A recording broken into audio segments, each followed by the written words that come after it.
everyone. I'm Joe, and I don't get it. So, today I want to talk about the First Amendment, specifically protests. Um, I know, crazy topic. But I don't get it. So, we have a First Amendment right to. Oh, let me make sure we get this completely correct. Okay? So, First Amendment of the Constitution.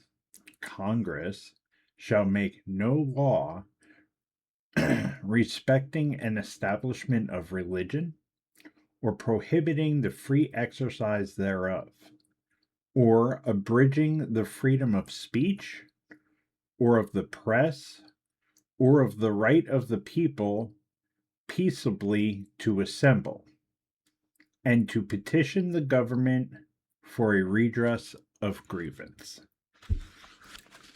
So let's break that down a little bit. I mean, I believe we're all intelligent enough to understand what freedom of religion, freedom of the press, freedom of speech is.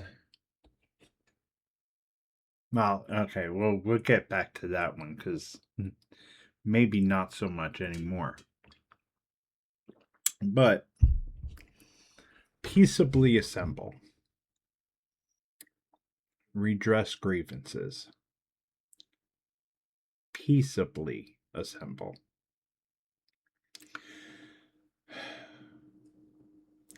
So, I was born in the 70s, grew up in the 80s and 90s.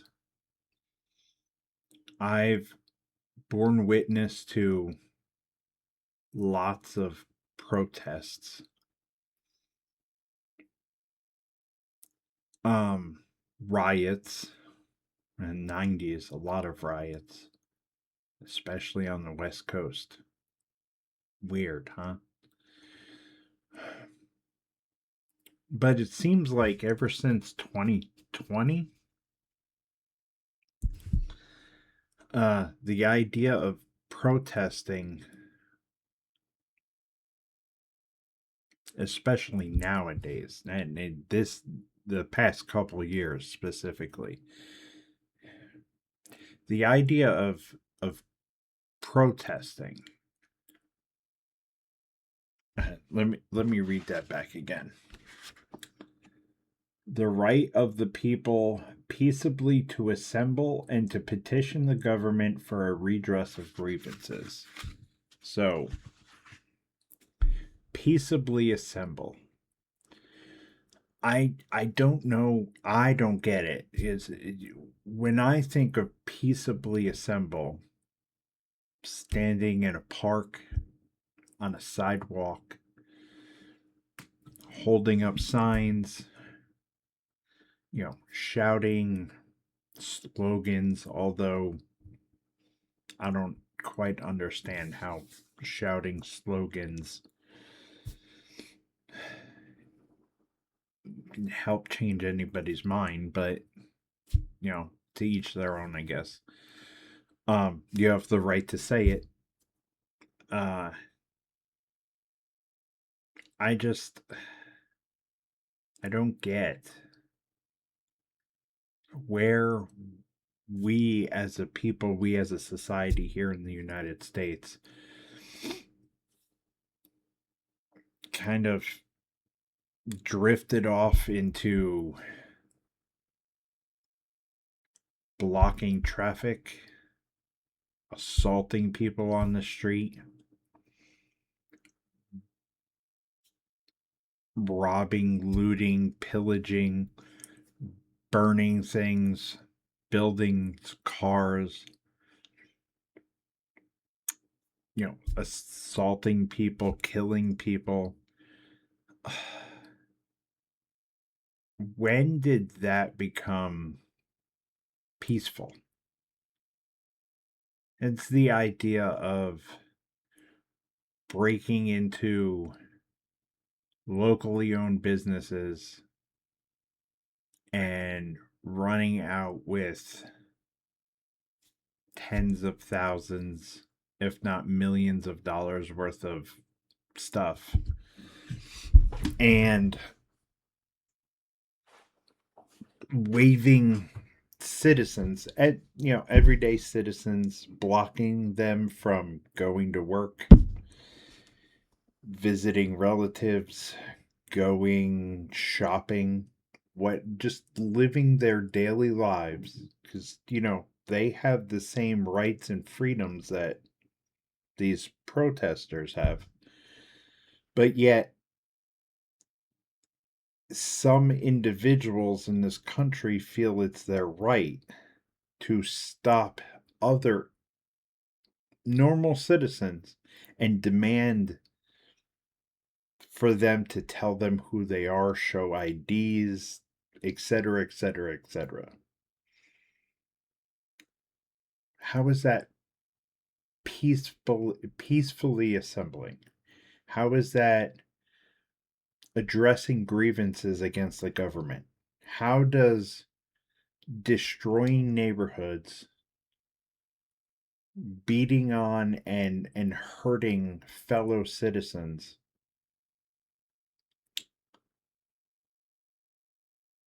get your point across? I don't know. I'm just a regular guy. I don't get it. To me, if you attack me, call me names, yell and scream at me, raise your voice,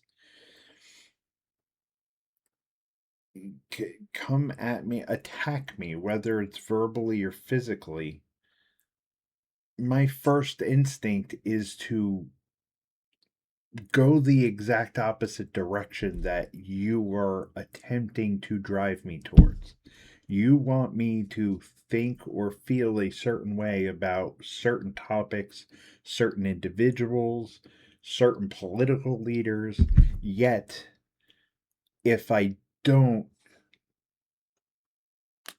walk in step with everything you say, everything you feel, if I don't feel the same way you feel, crazy. You want to dictate feelings. How you can dictate to another human being how they should feel. I don't know. In my opinion, that's like the peak of narcissism, the peak of egotistical thought. How does one individual tell another individual how to feel? I'm a human being. I have feelings. I feel those feelings. Some stranger on the street can yell at me till they're blue in the face, but that doesn't make me feel all warm and fuzzy for that individual. My first instinct is to tell them to go F themselves and screw off.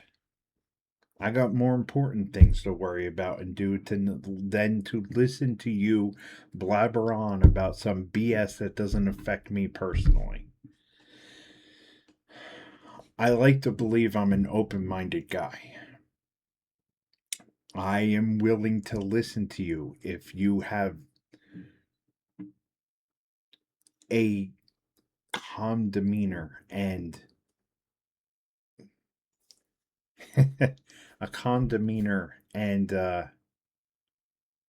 for lack of a better term, a logical thought process, a path I can follow to help lead me to the same conclusion you came to.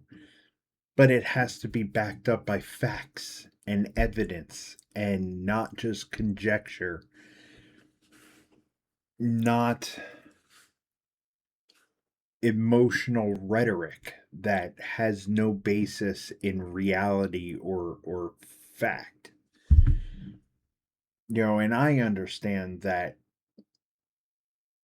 sometimes people get extremely passionate about something. I have things I'm extremely passionate about. My family. I'm extremely passionate about my family, and if you threaten or yell or scream at a member of my family, logic will probably fly out the window and I will pop off faster than you can blink. However, when we're talking about things that affect us personally, affect our wallets, affect how we live our day to day lives, I understand those are things we can get passionate about. On occasion, I get that way. I have feelings on. Now, I believe in this document, all of these documents. It's not just a Constitution, Bill of Rights. Um, it's also Declaration of Independence. But I believe in this. I swore an oath to defend this document from all enemies, foreign and domestic. I believe in this document to my core. There are certain things in that document that I would die to defend. I wrote a blank check to the United States government up to and including my life to defend that document and what it means. I believe in this country. I believe in the people of this country. I saw firsthand how strong and patriotic this country can be. I enlisted on September 12th, 2001. I was in between jobs, living out of my car, spending nights at a friend's house, partying a little too much,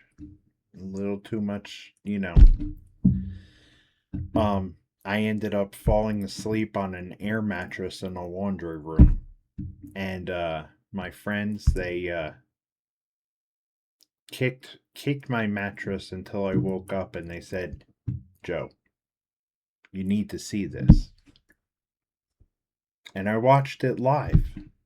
I watched, well, by the time I woke up, the first plane was already in the first tower.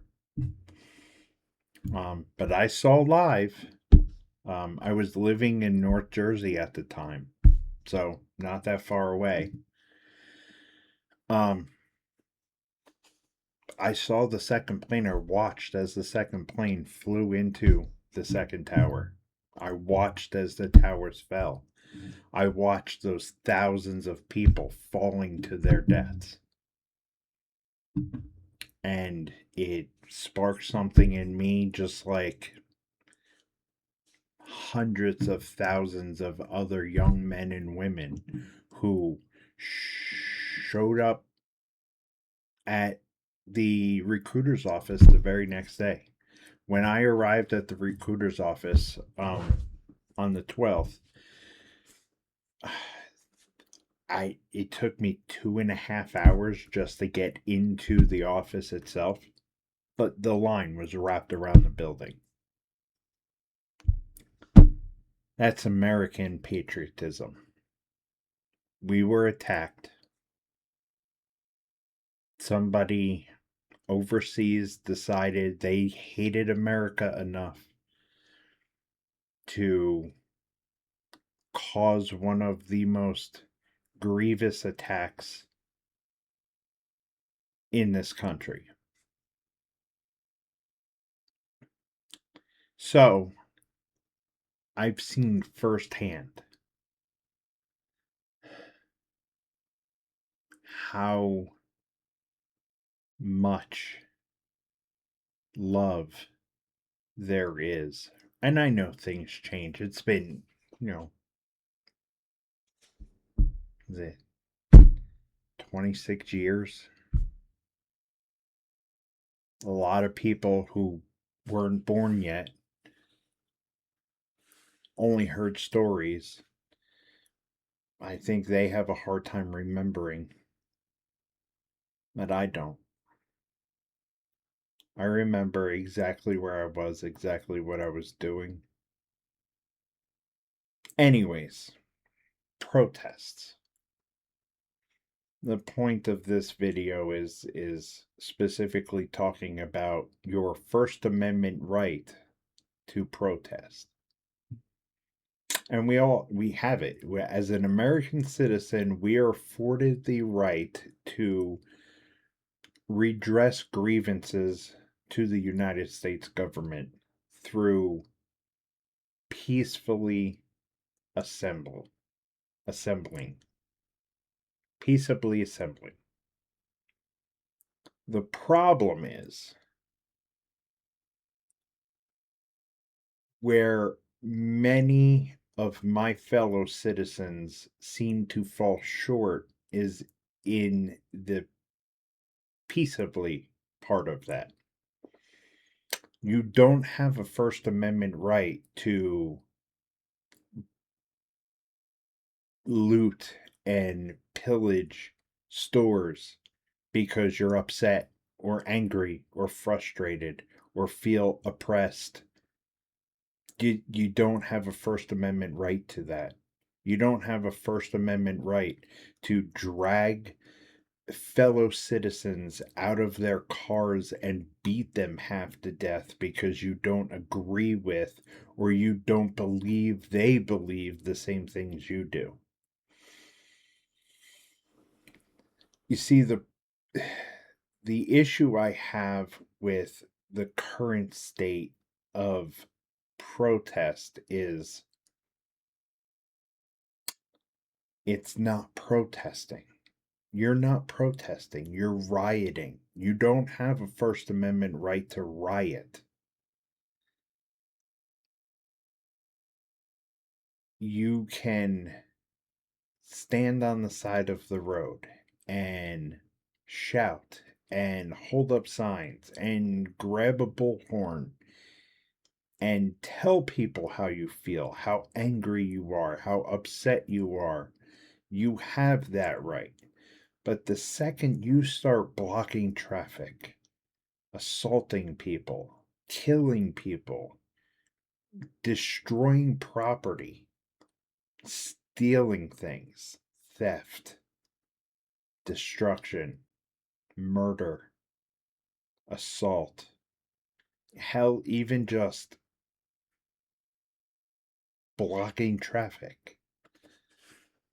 That's that's not a God-given right in the United States of America. That's criminal behavior. And you can't throw your hands up after kicking, punching, throwing rocks, breaking into a business, shattering glass, stealing, punching somebody. That's that that's all against the law. Whether you're protesting or just being a hoodlum,